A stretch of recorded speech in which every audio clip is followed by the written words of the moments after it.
Hi guys. So, for my illustrative choice, I chose one of my biggest inspirations, which is Brian Froud, um, the artist of the fairy realm. I think I said that right. so, let's see. So, who is he? Brian Froud was born on May 6, 1947, in Winchester. Froud wasn't always actually sure that he'd become an artist. It was actually one of his teachers in his youth who encouraged him to think about becoming an artist and to attend an art school.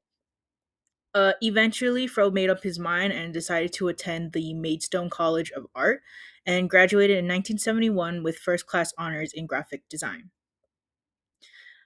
Since then, he has become a renowned fantasy illustrator and concept designer, winning multiple awards. But one of the biggest awards I can think of would be the Hugo Award for Best Original Artwork that he received in 1995. And I'm just going to read this quote here from one of the web pages I used, which I believe was the official Dark Crystal page.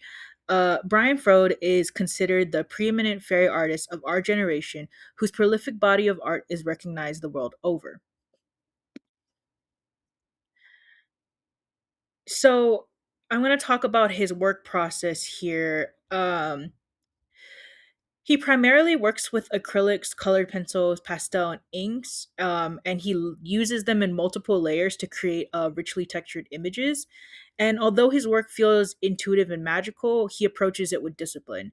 He works regular studio hours, which I found was nine to five kind of hours, and believes painting is a daily practice. So yeah, he's working constantly. Right here I wrote no waiting for inspiration, and what that means is essentially he's letting things come to him naturally when it comes to designing his work or just drawing in general. Um, One quote says that Freud says that everything you need to know is in a tree, its shape, rhythm, and form. And that for him, fantasy is not an escape from nature, but a deeper way of seeing it. So yeah, this slide is an example of some of his illustration work. While he was attending college, he rediscovered the work of Arthur Rackham, who is considered to be one of the leading pioneers in the golden age of British illustration. So he read and saw some of his work as a child within picture books, but seeing them again and revisiting while trying to figure out his own style throughout school and after school, um, made him feel like nature had personality and soul and helped him create the iconic artwork that he has today.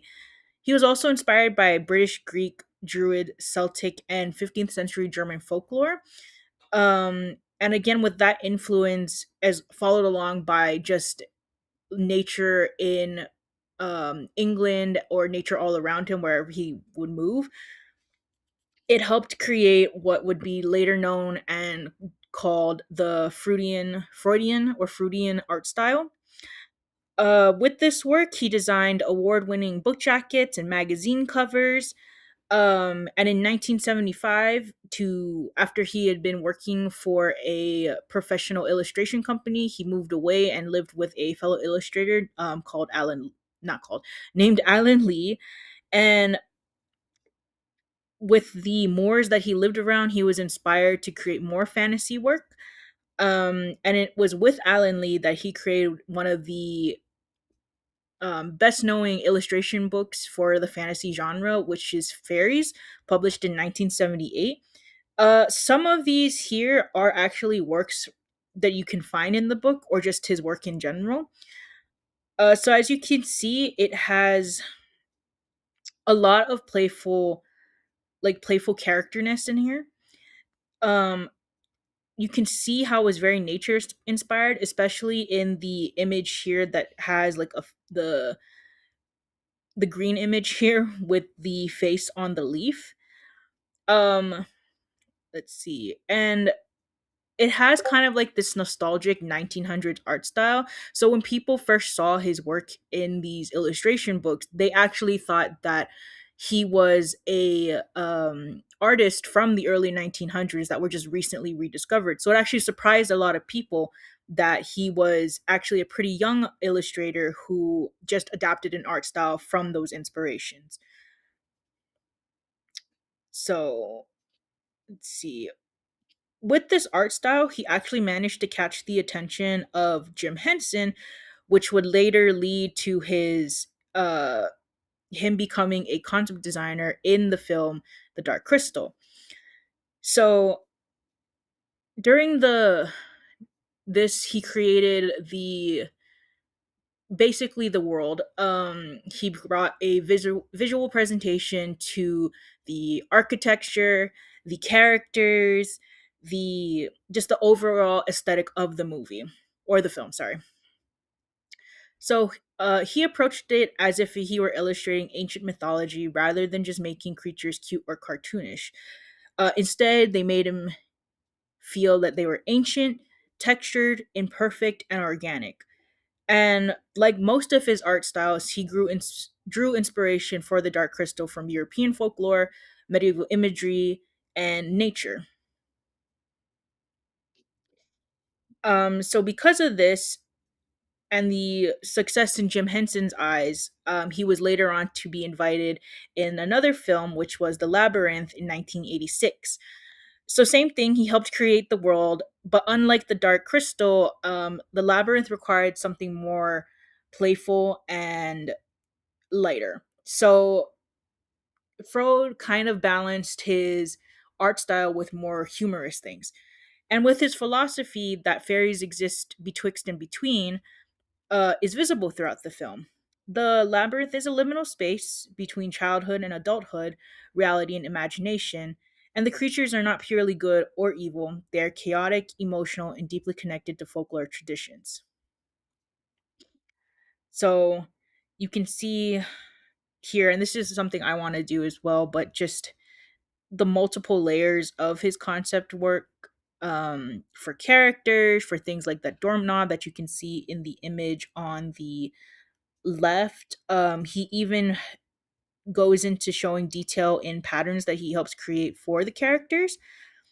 And it doesn't just stop at like brief illustrations. He even goes above and beyond to create these full mock-ups, colored mock-ups of characters and scenes.